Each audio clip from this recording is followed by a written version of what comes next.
asalaamaaleykum dal leen nag jàmm ëttu yéenekaay bu groupe Sud Communication du Sud Quotidien li ko soxal mooy xëccoo bu tar bi nga xam ne moo am ci diggante nguur gi ak ñiy yëngu ci fonction publique locale ci yokku payoor yi moo tax it suñu naataangoo bi fare ci avenue Bourguiba di xam leen ne daal ñaareelu pàcc bu acte 3 de la décentralisation daal xajamal la mbir yi bu baax a baax li tax suñu naataangoo yi wax loolu lee mooy fédération générale des travailleurs du Sénégal ngir ñu yokk payoor agent yi fare ci fonction publique locale ci ñaar fukki fan ak ñett bi ñu weesu dañoo amaloon benn doxu ñaxtu goo xam ne daal dañ ko amal ci ay dëkk yu bëri ci Sénégal yamuñu ca ñu ngi araftu bu baax a baax di xam le ne bu ñu moyul daal dinañu xajamal liggéey bi ci juróom benn téeméer ak ñetti collectivité territoriale yi ne ci biir réew mi loolu nag dañ ko fas yéene amal ci ñaari ay bés yu mujj ci weeru septembre bi ñu jëm waaye nag sàkkuteefu ñi nga xam ne ñoo yëngu ci collectivité locale yi nag bu ñu moyul daal du yemb Sud Quotidien jox ci kàddu Boubacar Bertrand Baldé muy directeur cabinet conseil stratégie te xelam màcc jëm ci wàllu gouvernance ak marketing ci gox-goxaat yi mu ne du benn collectivité territoriale boo xam ne daal jot na koppar yi nga xam ne ñoo bawoo ci décentralisation mu ne loolu la nag duñ ci joxoñu baaraam tuuma ci kenn ku dul nguur gi ñu waxtaane nag ci proposition de loi ci assemblée nationale ak wàllu enquête ñu ne mbir mi nag du yomb dara ndax député yi yeesi nag ñu ngi yëglu ne danañu indi ay texte yu bëree bëri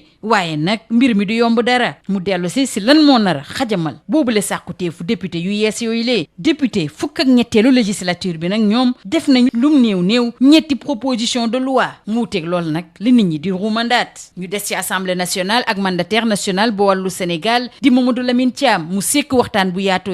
ak waa l'Observateur mu dellu si millions yi nga xam ne nag moom lañ bëgg a jox yenn ci député parti démocratique sénégalais ngir ger leen dellu si na it ci candidature Karim Meïssa Wade ci atum 2024 ci loolu leen nag Mamadou Lamine Thiam di xamal waa l'Observateur nii mooy sàkkuteef bi gën a ñor parti bi fi mu toll nii waaye ngir loolu le mën a yemb faw ñu am fu ñu jaar teg ci it dem ci ab congrès te Karim Meïssa Wade ci boppam nag nangu nekk seen candidat ñu waxtaane ba tey élection tabbu député yi ñu génn wàllu transhumance ak ñetteelu mandat ak it wàllu yeewi wàllu ak waa l'info bi sekk waxtaan bu yaatu ak ki fi doon secrétaire général bu LD di Mamadou Ndoye mu ne nguur gi nag dafa jóge ci donkaasi gi wàcc bu baax a baax waaye nag nee na raw bi mu raw ku jege ci assemblée nationale daal dul doon lu yomb ngir Macky Sall majorité bi mu am sax nag dana ko tere nelaw saa su ne ñu des ak président Macky Sall ak juróom benn weer yi nga xam ne moom la def ci bopp Union africaine ak waa LAS bi ci jox kàddu Aïssata Tall Sall di ministre bi ñu dénk wàllu biti réew mu dellu si bu baax a baax ci jéego yi nga xam ne ci wàllu diplomatie président Macky Sall amal na ko ci turu l'Afrique li jàmpoon mooy dajeek njiitu Russie mu sàqu ci colonel Goïta mu teggi loxo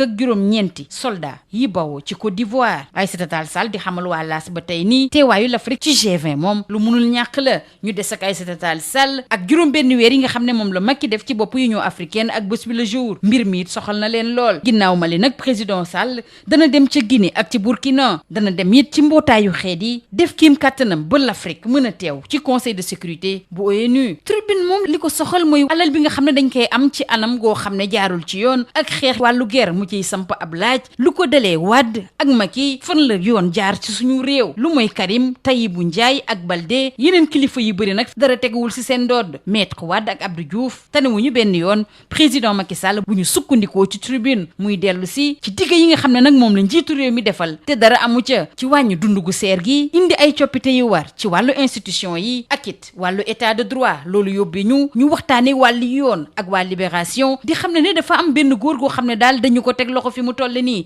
li ko waral mooy dafa am soxna soo xam ne mi ngi tudd Kardiata mu toll ci fukki at ak ñett ñu forcé ko ngir mu dugg ci sëy bi ba pare na tekki di ko dóor saa su ne Kardiata ca mbir ki laan lañ ko jëlee may ko doomu bàjjen wala doomu nijaayam bi li nga xam ne mooy i Njaay toll ci fanweeri at ak ñaar te muy dëkkee ci jaxaay libération di ñu xamal ne nag li tax ñu yóbbu i Njaay ci kanamu yoon mooy dóor yu métti yim doon dóor Kardiata sëy ak koo xam ne amagul fukki at ak juróom ak it di jëfandikoo wàllu Sénébar suñu naataango yi diñu xamal ne dossier am nag dénk nañ ko juge bu 6e cabinet ñu jeexale ko tàggat yaram waa SAD ak record yëpp tey ji li leen soxal mooy tirage au sort jëmale ci Ligue des champions ñu ñi xamal ne Bayern Barça ak Inter nag ci groupe gi gën a métti lañ ne muy groupe de la mort SAD di xam le ne nag ki nga xam ne daal moo ci am chance mooy Marseille ni li mel it la waa record gisee ne moom daal bu yeboo mu sant yàlla bu baax a baax. ci wàllu làmb nag sunu lomb sekk waxtaan gu yaatu